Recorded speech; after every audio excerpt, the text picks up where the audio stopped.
बिस्मिल्लाहिर्रहमानिर्रहीम। Students, welcome to the channel. Exercise 12.6 शुरू करेंगे। 11 क्लास मैथ्स 12.5 तक हम निकालिए थे पिछली वीडियो में। 12.6 से आगे चलेंगे। आज 12.6 में जो क्वेश्चन हैं, इसमें उसने एक ट्राइंगल की तीन तीन साइड्स की लेंथ बता दी हुई है। ए साइड, बी साइड और सी साइड्स की लेंथ उसने बता दी हुई है। तो हमने एंगल्स मालूम करने हैं, अल्फा बीटा और गैमा एंगल्स मालूम करेंगे। तो जब किसी ट्राइंगल की तीनों साइड्स का इल्म हो और अल्फा बीटा गैमा मालूम करने हो, तो फिर दो तरीके हो सकते हैं। या तो हम काज ला का इस्तेमाल करके अल्फा बीटा गैमा निकाल लें, या फिर हम ये वाले हाफ एंगल्स का इस्तेमाल करें और अल्फा बीटा और गैमा फाइंड करें। अब हाफ एंगल्स क्या हैं? Sine alpha over two, beta over two, gamma over two, ये हाफ एंगल्स है। Alpha over two, beta over two, gamma over to.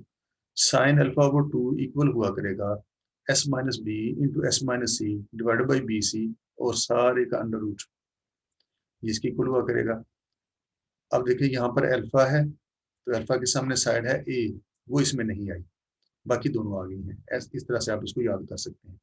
S minus B, S minus C divided by B C, यही दो नीचे multiply हो जाएंगी।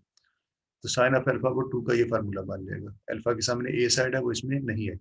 इसी तरह से हम इसका फार्मूला बनाएंगे sine of beta over two के लिए। तो फिर बीटा के सामने बी साइड है, वो यहाँ पे नहीं आएगी, बाकी दोनों आ जाएंगी। S minus C, S minus A divide by C ए।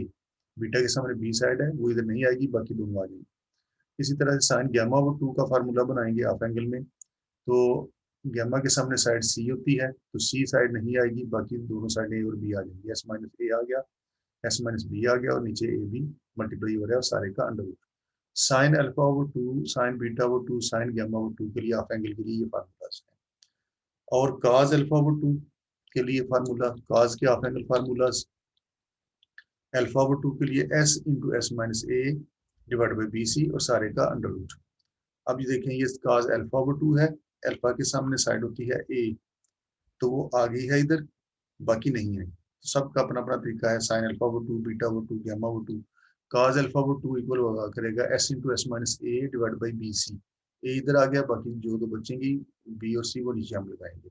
इसी तरह से बीटा के लिए बन जाएगा, बीटा के सामने बी साइड है, S into S minus B, बाकी साइड ए सी बची, वो नीचे आ गई, और सारे का अंडर रूट। इसी तरह से काज गैमा ओवर टू के लिए भी हम फार्मूला बना सकते हैं। गैमा के सामने साइड है सी, तो सी आ जाएगी इसमें, S into S minus C divide by A B. C के अलावा बाकी दो साइड जो बचती हैं वो नीचे आ गई। इन्हीं को देखकर हम tangent of alpha over two, beta over two और गैमा टू की वैल्यूज बना सकते हैं, क्योंकि टेंजेंट इक्वल होता है साइन ओवर काज के। अगर हम इस साइन को डिवाइड कर दें इस काज के साथ, sine alpha over two divide by cos alpha over two, तो बी सी से पी सी कट जाएगा, तो बाकी बचेगा s minus B, S minus C divide by s minus s into S minus a. यानी ये tangent of alpha over two के लिए फार्मूला बन जाएगा s minus B, S minus C divide by s into S minus c. तो आप इसको इस तरह से याद रख सकते हैं कि ये अल्फा है, अल्फा के सामने ए साइड होती है, वो यहाँ पर नहीं आई ऊपर, बाकी दोनों साइडें s minus B, S minus c आ गई हैं, और बाकी बची है ए साइड, वो हम नीचे लगाएंगे s into S minus a. Tangent of beta over two के लिए s minus C, S minus A divide by s into S minus b. Tangent of gamma over two के लिए s minus a, s minus b divide by s into S minus c. तो ये half angle formulas हैं sine के लिए, काज के लिए और टेंजेंट के लिए। तो इस एक्सरसाइज में जो हम क्वेश्चंस करेंगे, उसमें तीनों साइड्स की लेंथ उसने दी हुई है, तो हमने अल्फा बीटा गैमा फाइंड करना है। तो हम इनमें से कोई फार्मूला इस्तेमाल कर लिया करेंगे उनको मालूम करने के लिए, या फिर हम काज ला कर भी इस्तेमाल कर सकते हैं। तो हम दोनों तरीकों से ये क्वेश्चंस करेंगे। Question number 1, 12.6, solve the triangle A7, B7 and C9। कहते हैं इस ट्राइंगल को सॉल्व करें जिसकी एक साइड A7 है, B7 है और C9 के इक्वल है। अब इस ट्राइंगल की तीनों साइड्स की लेंथ उसने बता दी है, सॉल्व करने को कह रहे हैं, तो इसका मतलब है हम बाकी तीन एंगल्स मालूम करेंगे। तो जब तीनों साइडें दे दे, तो हम काज ला का इस्तेमाल कर सकते हैं या हाफ एंगल्स का फार्मूला इस्तेमाल कर सकते हैं। इस एक्सरसाइज के कुछ क्वेश्चन हम करेंगे साइंस काज ला से, और कुछ हम करेंगे हाफ एंगल फार्मूला से।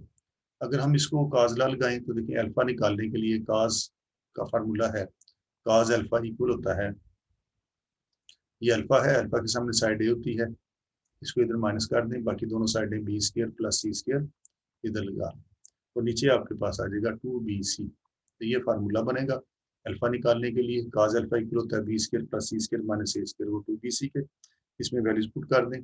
काज अल्फा बी का स्क्वायर, बी जो है वो 7 है, 7 का स्क्वायर लगाएंगे 49 हो जाएगा, प्लस सी का स्क्वायर, सी जो है वो 9 है, 9 का स्क्वायर हमने लगाना है तो 81 हो जाएगा, माइनस ए का स्क्वायर, ए 7 है उसका स्क्वायर लगाएंगे तो 49 हो जाएगा।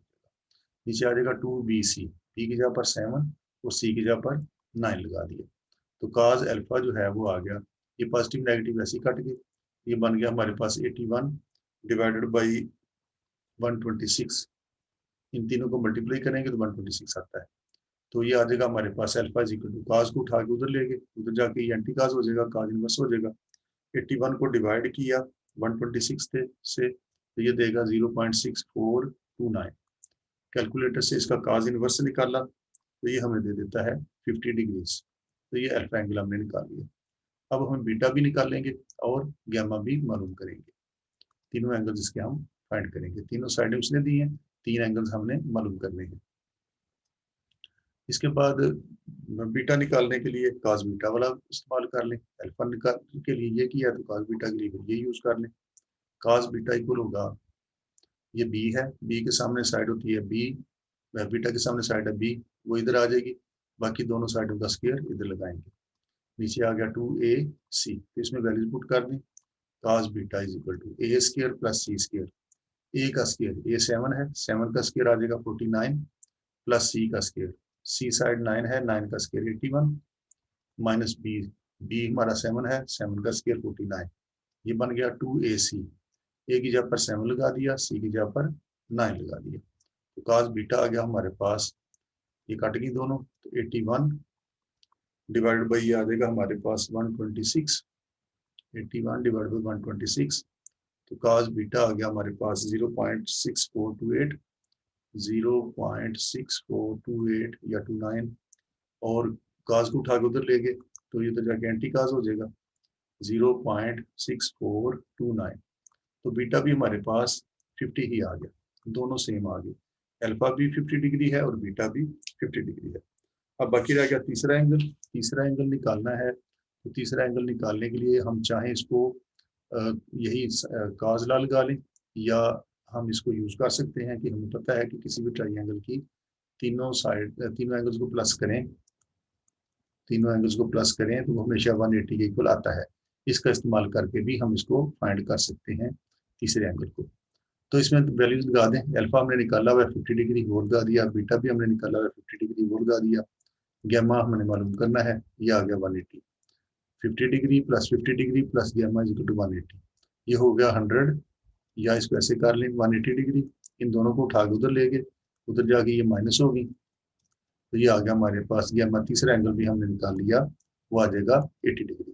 तो तीनों एंगल्स हमने इस ट्राइंगल के निकाल लिए। तो यही काम इसमें हमने करना था, तीनों साइड्स दी हुई हूँ तो एंगल्स मालूम करने के लिए हम काज ला का इस्तेमाल करेंगे।